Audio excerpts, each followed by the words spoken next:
Assalamualaikum warahmatullahi wabarakatuh. Waalaikumsalam warahmatullahi wabarakatuh. Selamat pagi semuanya. Pagi Ibu. Oke, terima kasih telah menyempatkan waktu luangnya pada pagi hari ini dalam kegiatan kita, yaitu bimbingan kelompok. Ada baiknya sebelum kita melakukan kegiatan ini, kita berdoa terlebih dahulu dengan bertujuan bersyukur kepada Tuhan Yang Maha Esa dan meminta kelancaran dalam kegiatan dan memohon masa depan yang lebih baik lagi. Oke, doa akan saya pimpin. Berdoa mulai.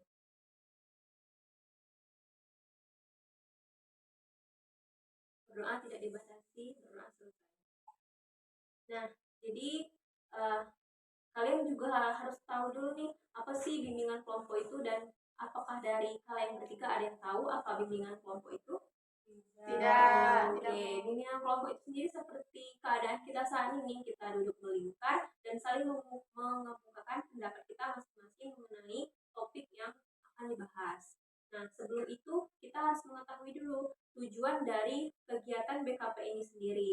Nah, tujuannya itu sendiri agar teman-teman dapat mengembangkan dirinya seoptimal mungkin dan bisa memikul tanggung jawab sepenuhnya atas arah hidupnya sendiri. Dan diharapkan juga nih bagi teman-teman untuk mengungkapkan harapannya dan membantu merumuskan tujuan bersama dalam layanan bimbingan kelompok ini. Nah, di dalam bimbingan kelompok ini ada beberapa asas yang mungkin kalian juga harus tahu. Di dalam bimbingan kelompok itu ada yang namanya kerahasiaan. Jadi kalian di sini nggak perlu takut untuk mengungkapkan apapun yang kalian bicarakan, karena semua itu akan dirahasiakan, dan kalian juga harus terbuka dan jujur atas apa yang kalian sampaikan. Nah, dan juga kalian secara sukarela dalam menyampaikan semua pendapat kalian tanpa adanya paksaan sedikit pun. Nah, untuk di sini Ibu kasih tahu dulu dalam pelaksanaan BKP itu ada beberapa. Yang pertama, waktu untuk penyelenggaraan BKP ini sendiri yaitu 45 menit, kurang lebih segitu.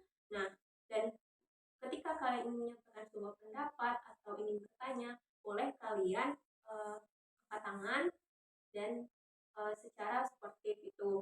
Nah, dan diusahakan yang paling penting dari kalian bertiga itu semuanya harus aktif dalam berpendapat dan menyampaikan sebuah idenya. Nah, oke, di sini sudah disampaikan nih dari pengertian, tujuan, dan pelaksanaannya serta asas-asasnya dalam bimbingan kelompok. Nah, di sini Ibu boleh nggak tahu, maksudnya perkenalan biar Ibu juga nggak terlalu canggung kan sama kalian. Jadi Ibu pengen tahu nama kalian siapa, asalnya dari mana, dan mungkin hobi kalian apa. Boleh?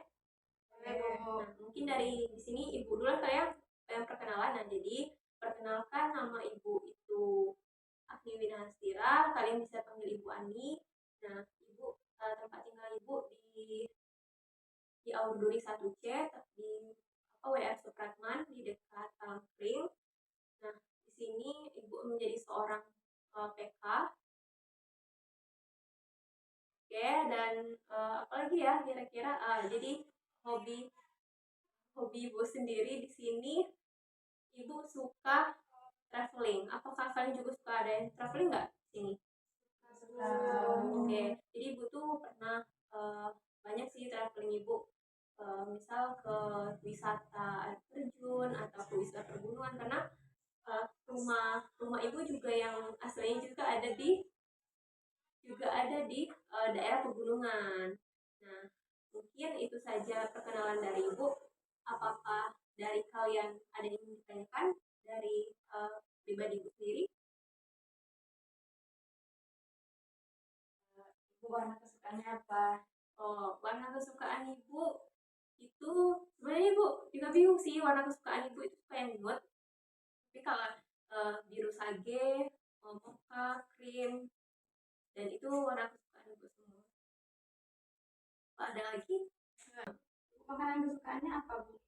Makanan kesukaan Ibu itu permian sih, karena Ibu suka mie kan, juga menurut Ibu masaknya mudah kan, instan gitu, misal mie kuetiau, itu apa, mie ayam, nah ibu suka. Terus ada lagi yang mau ditanyain? Ibu jurusan kuliahnya dulu apa? Oh ya, ibu dari lulusan dari program sarjana pendidikan bimbingan dan konseling Universitas Bengkulu. Oke, di sini ibu udah perkenalan tadi. Jadi ibu mau kenal sama kalian bertiga, boleh dari sebelah kanan ibu untuk kenal terlebih dahulu. Hai teman-teman. Hai. Perkenalkan aku Amelie Sukuti, biasanya dipanggil Amelia. Alamat di unit 8 Tenggiri. Aku dari SMP Negeri 1 Kota Bengkulu. Oke, apakah ada yang ingin bertanya sama Aul? Mungkin makanan favoritnya atau apa ya? Kira-kira ya, atau mungkin warna kesukaannya Aul? Aul hobinya apa? Hobinya tadi sama kayak ibu, jalan-jalan. Oh ya. Oh, pernah jalan kemana aja Aul? Kalau yang jauh-jauhnya itu belum pernah sih Bu, tapi kayak kalau ke pantai, Pulau Tikus. Oh, Pulau Tikus ya, bagus ya di sana ya. Iya. Oke. Ada lagi mau bertanya? Makanan kesukaan Aul apa? Kalau makanan kesukaan itu makanan bakso. Oh, bakso. Mungkin boleh dilanjutin. Halo teman-teman. Hai. Perkenalkan, nama saya Irumiana. Biasa dipanggil Uum. Saya tinggal di Bumiayu. Makanan kesukaan saya somai. Ada yang ingin teman-teman tanyakan kepada saya? Uum hobinya apa? Hobi saya berenang. Oh, berenang. Oke. Uum warna kesukaannya apa? Warna kesukaan saya hitam dan putih. Oke, ibu boleh bertanya sama Uum? Boleh Bu. Kan tadi hobi Uum itu berenang kan? Nah, apakah Uum pernah nih ngikutin lomba berenang kayak itu kan dari sekolahnya atau gimana? Pernah? Kalau untuk lomba-lomba enggak Bu, karena saya cuma hobi tapi enggak nekuninnya. Oh, nggak terlalu mendalami Ya, berarti ya. kan? Oh, ya, ya. Oke, boleh setelahnya. Hai. Hai. Perkenalkan nama saya Fira Hiniar, biasa dipanggil Fira. Saya alamat saya di Betiring. Hobi saya jalan-jalan juga Bu. Oh, jalan-jalan juga. Ini tadi kan kalau yang si Aulia ke Pulau Tikus paling jauh. Nah, kalau yang Vira ini travelingnya kemana aja? Jogja, Borobudur, Tabanan, ke Monas Bu, banyak gitu. Oh, berarti pernah ke Pulau Jawa ya? Nah, Oke. Ada yang ingin bertanya lagi sama Vira? Vira kan suka jalan-jalan nih. Nah, kalau untuk pemandangannya, Vira lebih suka pemandangan laut atau gunung? Lebih suka laut. Karena kalau dia di laut nggak perlu harus capek-capek naik gunung dulu baru bisa lihat gunung, jadi lihat laut aja. Oke, baik. Ke laut berarti anak Sumatera. Sumatera. Ya, Sumatera Kaya banget ya. Oke, ada lagi yang mau ditanyakan sama Vira? Saya Bu, Vira minuman kesukaannya apa? Es teh sih. Oh, es teh. Kayak anak kos banget ya, suka minum es teh. Oke. Nah, di sini kan udah saling kenal nih. Udah saling kenal belum? Sudah Bu.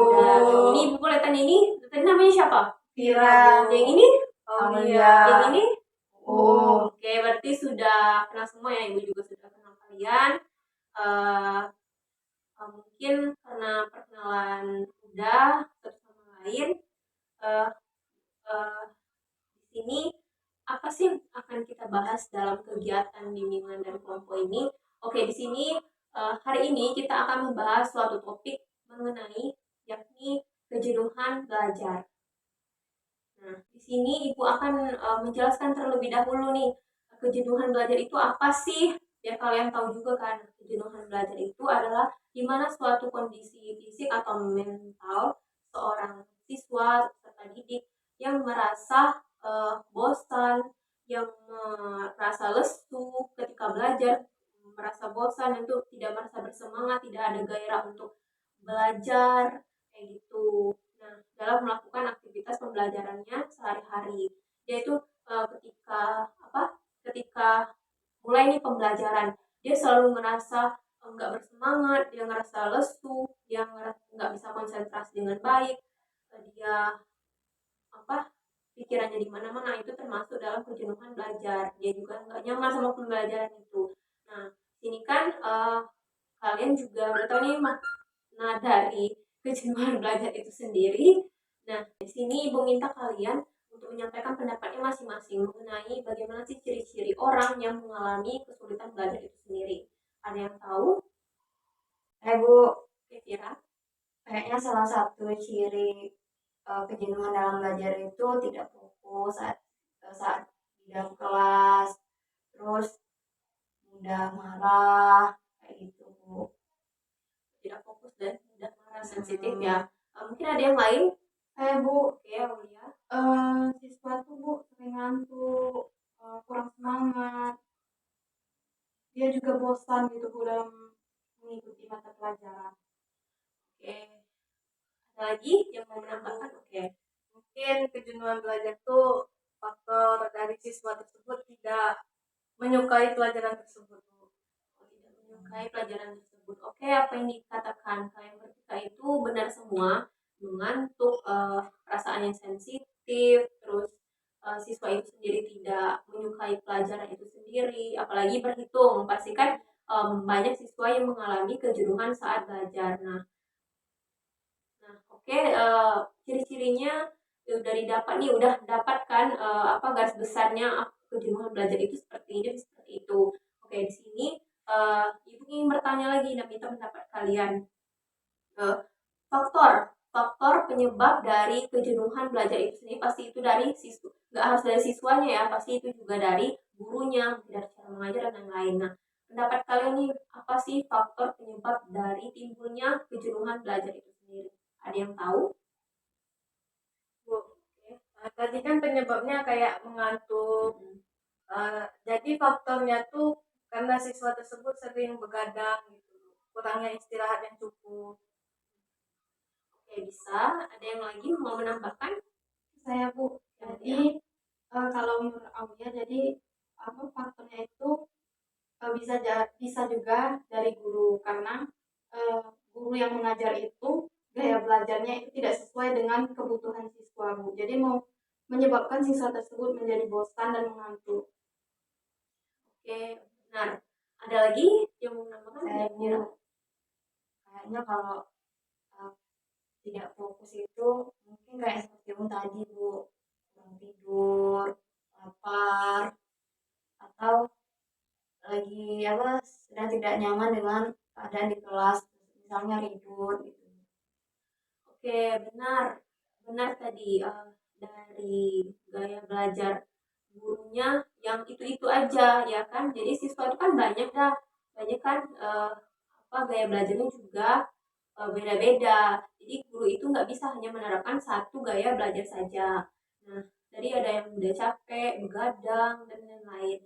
Ya benar itu semua. Dan Ibu ingin tambahkan sedikit bahwasanya faktor penyebabnya itu juga bisa dari guru dan siswa. Kalau dari gurunya itu sendiri, yang kata Aulia tadi, cara dalam guru menyampaikan sebuah informasi atau materi kepada siswa itu sendiri itu sangat monoton, sehingga banyak siswa yang merasa jenuh dalam belajar. Itu pasti. Jika guru hanya menggunakan metode ceramah saja dan siswa mendengarkan, itu juga tidak akan masuk ke dalam otak kan. Nah, jadi itu perlu adanya diskusi kelompok, tanya jawab, atau bisa bermain peran kayak gitu sesuai dengan materi yang disampaikan. Nah, oke, dari ciri-ciri udah didapatin, penyebabnya juga. Nah, sekarang bagaimana sih cara mengatasi kejenuhan belajar itu sendiri, baik dari siswanya, dari cara siswanya maupun dari cara gurunya? Ada yang tahu? Saya Bu, Kira-kira? kayaknya lebih ke ruangan Bu, ruangan kelas itu dibuat kayak lebih menarik gitu Bu, kayak warna temboknya, terus hiasan-hiasan kan. Kalau kita belajar kan cenderung mau suasana yang yang nyaman gitu Bu, yang ceria. Terus teman-teman di dalamnya juga disiplin. Jadi saat kita mendengarkan pelajaran, lingkungannya juga kondusif, itu akan mudah. Jadi kita tidak mudah untuk jenuh dalam belajar gitu Bu. Ya benar apa yang dikata Fira. Ada lagi Wong sama William mau menambahkan?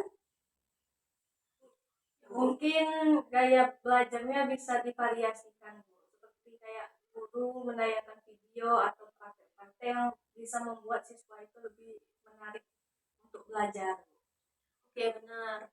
Dari Om sendiri ada yang menambahkan? Uh, kalau dari Aulia sama aja Bu, kayak Kira sama Uum itu kalau dari untuk gurunya itu gaya belajar seorang guru itu bisa dirubah, jangan terlalu menuntut terhadap siswanya. Terus untuk yang di ruangan itu kayak guru tuh harus kreatif juga Bu, supaya siswa tersebut tidak tidak ngantuk, tidak bosan di ruangan gitu Bu. Ya, benar apa yang diucapkan teman-teman tadi, bahwasanya cara mengatasi dalam kejuruan belajar itu sebenarnya gampang, ya. Jadi makanya menjadi seorang guru itu harus inisiatif dan peka terhadap lingkungannya. Karena apa?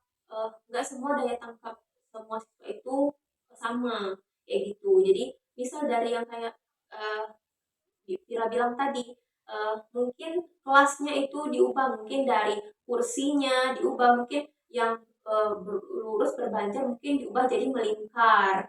Nah, jadi kan ada sebuah variasi dalam belajar itu sendiri. Atau bisa juga gurunya menginisiatif untuk belajar di luar kelas. Misalnya kayak di sebuah lapangan yang luas, dengan mengamati lingkungan dengan suasana udara juga segar, dan mungkin itu kan siswa kan sangat menyukai praktek kan, nggak selalu tentang materi, tapi juga dikelangi dengan sebuah praktek di luar.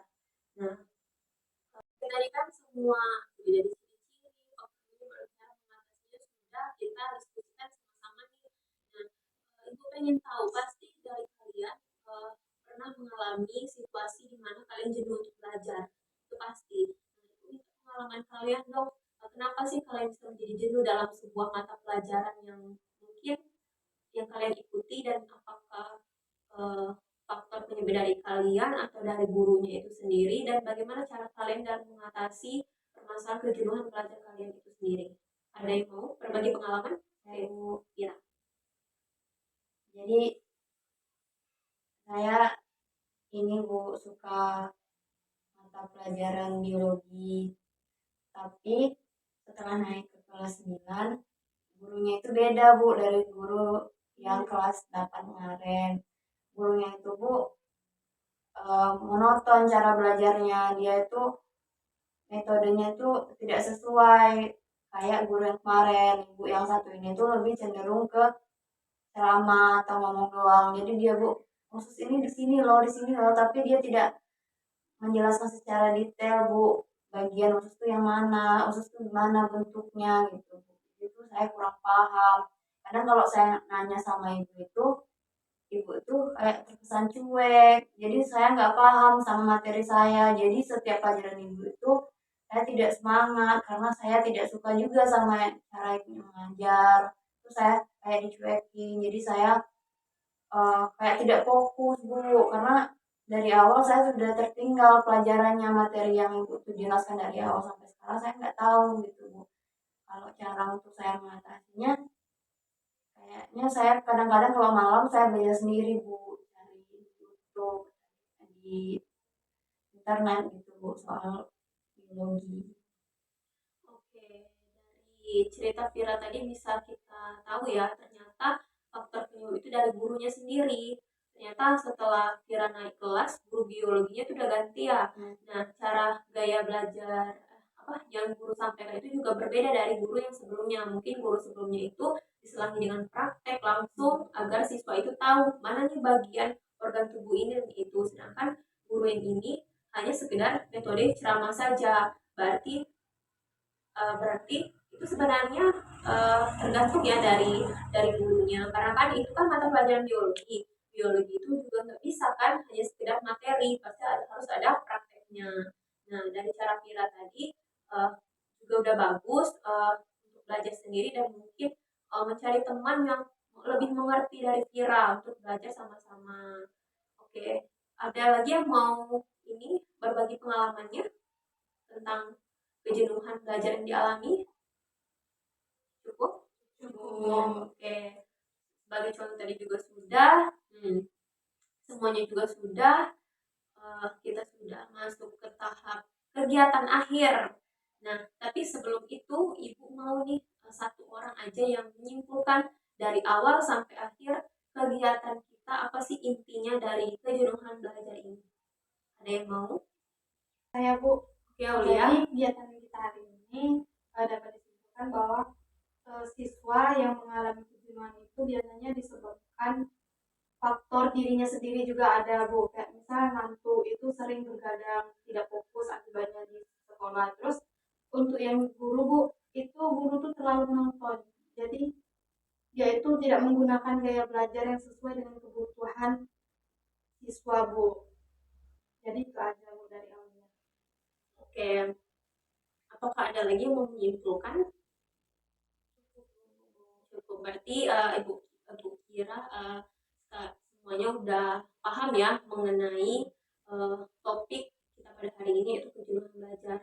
Jadi nggak ada lagi yang masih tanda tanya nih apa. Jadi Ibu anggap kalian sudah paham semua. Oke, sebelum ini nih sebelum pengakhiran, Ibu punya sebuah ice breaking.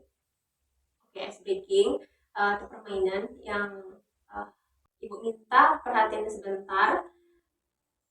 Perhatikan dan dengarkan apa yang Ibu bilang. Cluenya adalah bumi itu bulat. Angka 7 ada berapa? 2 Bu. Oke, salah. Ingat ya clue Ibu tadi, bumi itu bulat. 8 ada berapa? Ada 2 Bu. Oke, benar. Jadi cluenya itu bumi itu bulat. Paham kan? Paham. Oke. Bumi itu bulat. 9 ada berapa angka? 1. Benar. Bumi itu bulat. 2 ada berapa? 2 Bu. Salah. Ingat kata Ibu tadi ya. Bumi itu bulat. Oke, Aulia? Bumi Iya, Bu. itu bulat. Perhatikan teman-temannya. Bumi itu bulat. 10 ada berapa? 1 Bu. Benar. 10 ada 1. 1.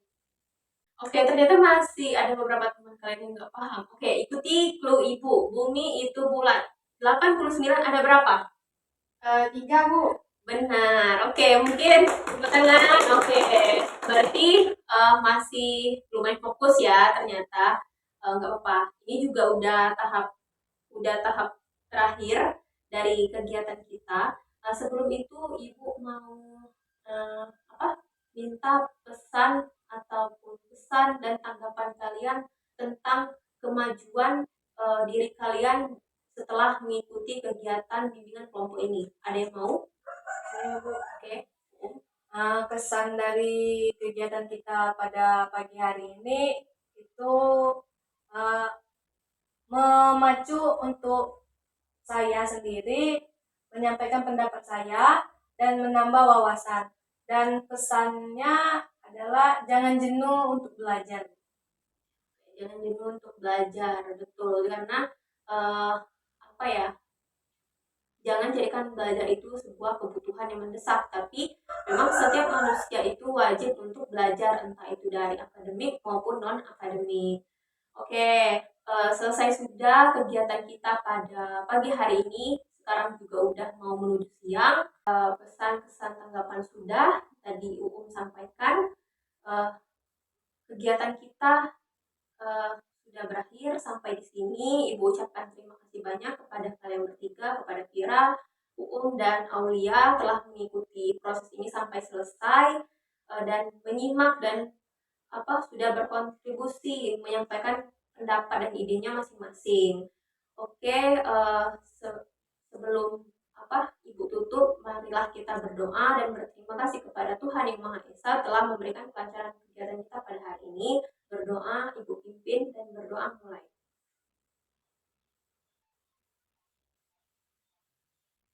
berdoa selesai dan tidak dibatasi.